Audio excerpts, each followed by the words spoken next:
8 de la mañana, 49 minutos, y estamos con mucho gusto dando la bienvenida al doctor en Economía y director del Centro de Investigaciones Económicas, el CIMBE, Gonzalo Zunino, en la mañana de Arriba Gente. ¿Qué tal, Gonzalo? Bienvenido. Bueno, muchas gracias por la invitación. Bueno, vamos a analizar algunos mitos, como por ejemplo ese que generalmente tiene que ver con el hecho de llegar al final de la vida laboral, pasar a la situación de retiro y, bueno, como que popularmente todos decimos, no me devuelven lo que yo aporté durante toda mi vida, o con lo que me retiro no me da para vivir como me daba para vivir, obviamente, mientras trabajaba. Lo cierto es que ha habido algunos cambios que se han ido dando con los años en las expectativas de vida, en la vida útil que el propio ser humano tiene para trabajar, pero nosotros seguimos con una etapa de retiro en la que uno ve gente que obviamente perfectamente podría seguir en el mercado laboral. ¿Se aporta menos en la vida laboral de lo que se cobra por pasividad? Bueno, recientemente trabajamos en un estudio en el marco del Observatorio de Seguridad Social de CIMBE analizando estas cosas y la conclusión es que la gran mayoría, al menos en lo que es el bloque principal de la Seguridad Social, es decir, dentro del marco de BPS, AFAPs, aseguradoras, la gente aporta durante su etapa activa bastante menos que lo que después percibe en la etapa pasiva, ¿sí? Y bueno, eso en cierta forma genera que las jubilaciones, que muchas veces uno tiene la creencia de que es propiamente la plata que uno fue aportando, que después se la devuelve el sistema, las jubilaciones suelen tener un monto de una contribución que es una transferencia propiamente dicha del sector público hacia el jubilado, lo que no está mal, porque decíamos, en la tercera edad es una etapa con ciertas vulnerabilidades que podría ameritar digamos, que la persona reciba una transferencia del sector público. Claro, en buen romance, si con esa creencia que tenemos todos, que ese dinero que nosotros estamos aportando lo guardan en una cajita para el momento que nosotros nos jubilemos empezar a dárnoslo, si nos lo dieran todos juntos seguramente nos sorprenderíamos del poco tiempo de vida que nos cubriría ese dinero si realmente existiera esa cajita donde, mire, usted aportó esto durante su vida activa, acá tenemos la plata que usted aportó, con todos los reajustes además, ¿no? Sírvase, acá está, tiene, vaya y viva. Seguramente sería muy corto el tiempo, ¿no? Bueno, las estimaciones nuestras indican que más o menos digamos, la diferencia entre lo que uno recibe y lo que uno aportó está en el orden de 1.5 a 2 veces va a recibir lo que aportó. Esto quiere decir que, digamos, si lo llevamos a tiempos, a plazos, lo que uno habría aportado daría para cubrir más o menos 2/3 de la expectativa de vida en los casos donde es 1.5 el indicador, o la mitad de la expectativa de vida en esos casos en los que el indicador nos daba 2, ¿sí? O sea, entre 1/3 y la mitad de las pasividades podría considerarse una transferencia y si lo resolviéramos a la pasividad mediante un esquema de capitalización puro, que sería esta idea de guardo en la cajita, dejo que capitalice y después cobro de ese fondo, o bien me alcanza para menos años, o bien la suficiencia de las prestaciones, digamos, la jubilación mensual debería ser más baja. Ahora, ¿qué es lo que pasa? ¿A qué se debe el fenómeno? Porque digo, estoy pensando en lo que estás diciendo y obviamente muestra que el sistema jubilatorio tal cual está y si fuéramos a hacer las columnas de contabilidad no cerraría por ningún lado. Es decir, el Estado tendría o tiene que financiar sistemáticamente y con lo que estás diciendo seguramente en mayor medida el sistema para que en definitiva no termine colapsando. ¿A qué se debe que hay un menor aporte al que creemos que el que recibe el jubilado cuando efectivamente se retira? Porque no aporta realmente en la cantidad de años laborales, porque hay un subregistro de los aportes, por la informalidad, ¿A qué se debe concretamente? Bueno, en primer lugar se debe a que los sistemas de reparto no necesariamente están armados para que esta cuenta cierre perfectamente. Como uno puede pensar que está armado un sistema de capitalización individual donde justamente uno acumula un fondo y lo que espera recibir es eso que aportaste. En los sistemas de reparto eso no es claro y la posibilidad de que el Estado intervenga con fuentes de financiamiento alternativas a las propias contribuciones es un hecho y pasa en la gran mayoría de los países del mundo, ¿sí? Entonces, un primer aspecto por el cual esto no pasa es justamente porque en el marco del sistema de reparto no necesariamente el diseño se piensa para que eso cierre. Un segundo punto pasa en que en general los sistemas de reparto se generaron con pirámides poblacionales muy triangulares, es decir, una base muy grande de activos financiando una cantidad relativamente reducida de pasivos. Entonces, aunque la cuenta con la cajita individual no cierre, los aportes de quienes estaban activos permitían financiar a los pasivos. Para que la gente lo entienda, eran muchos o son muchos activos que están trabajando y aportando para financiar a esos menos pasivos que están recibiendo ese beneficio. Exactamente. Eso, aunque a largo plazo vaya a generar un desajuste, en el mediano plazo, mientras se cumpla esa relación de varios activos por cada pasivo, es financiable.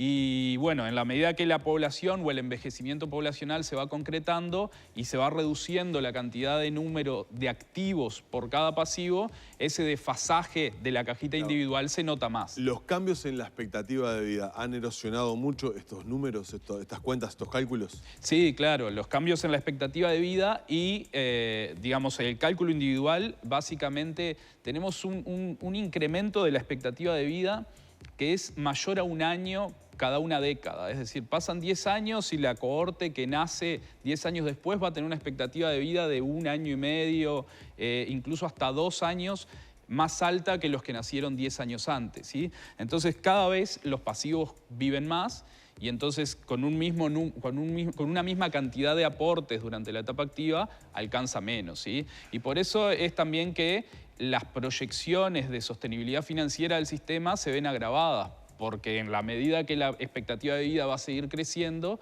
este indicador de rendimiento que calculamos se iría desajustando cada vez más. No sé si fue el objeto del estudio que hicieron ustedes, pero ¿cuál es la expectativa de vida del sistema tal cual está? La expectativa... eso no incluye dentro... No entraron a verlo específicamente. No entramos a verlo, pero hay estimaciones... Pero digo, lo que ustedes ven es que así como está, se va erosionando cada año. Así como está, va requiriendo cada vez más de fuentes alternativas de financiamiento. ¿Sí? Está bien, esa es una muy buena definición. Y entonces el problema se transforma en un problema de sostenibilidad fiscal o de, competencia de recursos, porque en la medida que cada vez esto requiere más recursos, obviamente quedan menos recursos para otras políticas públicas que también son relevantes. Claro, y hablábamos que se extendió el tema de la expectativa de vida de los uruguayos y obviamente de las personas mayores de edad que tienen una expectativa de vida, lo acabas de decir, cada una década hay 1 año y medio más de expectativa de vida. ¿Qué pasa con la edad de retiro de los trabajadores? Bueno, la edad de retiro de los trabajadores por ahora... Es una de las cosas que está en discusión, por ejemplo, ¿no? Sí, es que es una de las potenciales variables a ajustar. En la medida que la gente vive más, es alargar la etapa donde se aporta y reducir la etapa donde se reciben pasividades. Es una de las variables en juego y es probable que termine modificándose. No sé en qué magnitud terminará modificándose, pero es probable que termine por modificarse. Siempre es una medida la que genere ese tipo de decisiones impopular. De allí que evidentemente al político de turno, lo estoy diciendo más allá de que en este momento hay toda una comisión a estudio del tema de la seguridad social, al político de turno trata de no ser el responsable de haber tocado determinado tipo de situaciones. En particular, el pasar la edad de actividad a un sitio más razonable. Ahora, de hacerse, y estoy hablando específicamente con el especialista en la cuestión económica, de hacerse, hay que hacerlo realmente para corregir. Es decir, como que medias tintas no servirían, porque en algunos países, debido justamente a la impopularidad de la medida, bueno, la corrección ha sido de 1 año, de 2 años, cuando, por ejemplo, acá los índices que muestra, por decir algo, el Banco Central y por el que seguían muchas veces las AFAP, muchas veces no, seguían por esos índices, están diciendo que la situación es completamente diferente a la que nosotros nos creemos. Si se mete mano en eso, habría que hacerlo por una vez y para tratar de encaminar el tema, además de que hay otro tipo también de medidas que hay que tomar. Bueno, no sé si por una vez, porque como decíamos, y esperemos que siga pasando en el futuro, la expectativa de vida va a seguir creciendo. Entonces, capaz un ajuste que hoy suena razonable, pasan 20 años y ya de nuevo se generan desequilibrios. Y no hay que tomarlo de forma tan dramática, digamos.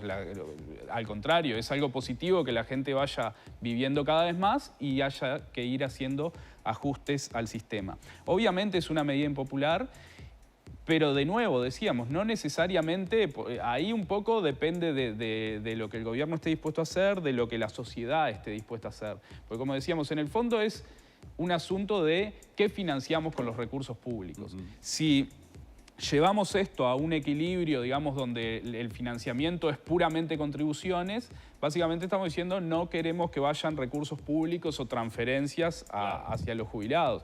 Y entonces ahí termina siendo una cuestión muchas veces se habla de pacto social. Bueno, ¿hasta qué punto queremos que los recursos públicos vayan a financiar a las personas de tercera edad y hasta qué punto no? Dependiendo de qué tanto, digamos, a qué pacto social se llegue, cuál será la necesidad de ajuste. Pero es evidente que hoy por hoy el monto de transferencia de recursos públicos, el gasto público social hacia la tercera edad suele ser bastante más importante que hacia otras edades y en parte eso genera desajustes importantes a la hora de ver indicadores de pobreza, por ejemplo. La pobreza es básicamente infantil y adolescente y no está vinculada a personas de tercera edad. Eso está dado en parte o explicado en parte porque el monto de gasto público social que va hacia la tercera edad y que uno no se da cuenta porque cree que es lo que realmente está recibiendo de lo que aportó, pero el monto de gasto público social que va hacia la tercera edad es bastante más alto que el gasto público social que va hacia otras generaciones. Claro, entiendo lo que decís. ¿Y qué pasa comparativamente para entender lo que pasa en Uruguay respecto a otros países? Si bien los sistemas previsionales de otros países no son iguales, en cuanto a lo que se aporta por parte de ese trabajador y lo que recibe en su etapa de descanso, en su etapa de jubilación. ¿Qué pasa comparativamente con otros países? ¿Hay otros países donde en definitiva, el trabajador aporta más que Uruguay y recibe más a la hora de retirarse? ¿Menos? Bueno, hay de todo un poco, pero podríamos decir en grandes rasgos que esa relación más cerrada entre lo que se aporta y lo que se recibe es bien marcada en los países cuyo sistema de pensiones está básicamente centrado en esquemas de capitalización individual. Estados Unidos, por ejemplo. Estados Unidos, Chile, ¿sí? Que no o sea, para explicarle a la gente, allí claramente el trabajador, el aporte que hace o la capitalización que hace todos los años a través de su trabajo es lo que va a estar recibiendo luego, posteriormente, al momento de retirarse. Exactamente, es como que si fuera el sistema 100% AFAPS acá, claro. ¿Sí? El esquema de capitalización. Es la cajita que decía Humberto. Es la cajita. Lo que no tiene otros problemas, ¿no? Por ejemplo, en Chile, si bien esta relación está muy cerrada, ha habido muchos problemas o muchos cuestionamientos a la suficiencia de las prestaciones. Entonces, hay diferentes esquemas, hay algunos donde está más cerrado, la relación entre aportes y pasividades, otros en los que está más desajustado. En los que están más desajustados suelen tener más problemas de desequilibrio financiero, en los que está más ajustado el reclamo o la inconformidad con el sistema de pensiones suele estar más vinculada a la suficiencia de las prestaciones al momento de la etapa pasiva. Gonzalo, el Centro de Investigaciones Económicas lo que realizó en este trabajo es como una presentación de simulaciones de historias laborales. ¿Cómo se hace eso? Es decir, ¿cómo simulo una historia laboral? Seguramente tomando un hecho, digamos, sacado de la vida real, como decimos en la ficción. Pero ¿cómo se simuló y cuáles fueron, digamos, a las conclusiones que fueron llegando con esas simulaciones? Bueno, sí, esto se hace en la práctica. Nosotros tenemos bases de datos donde usualmente, y trabajamos con bases de datos de BPS y de las 3 cajas paraestatales. En esas bases de datos usualmente observamos un tramo de la historia laboral de los individuos, ¿sí? Agarramos individuos, por ejemplo, en BPS entre 1996 y 2015. Ahí tenemos un tramo de la historia laboral de los distintos individuos observados. Algunos los observamos más cerca de la etapa del retiro, a otros los observamos más jóvenes, pero tenemos un pool grande de individuos a los cuales observamos en diferentes tramos de su historia laboral. Lo que nosotros hacemos, y que es común en la literatura económica, es observando esos tramos, estimamos modelos que nos permiten predecir el comportamiento de las historias laborales. Claro. En dos aspectos diferentes. Uno, en lo que es densidad de cotizaciones, que es, bueno, qué tan seguido cotizan o no cotizan a la seguridad social los individuos. Es decir, qué tanto, transcurren, qué tanta parte de su historia laboral transcurre en el estado de cotización y qué tanto por fuera de la cotización, sea porque está desempleado o en la informalidad.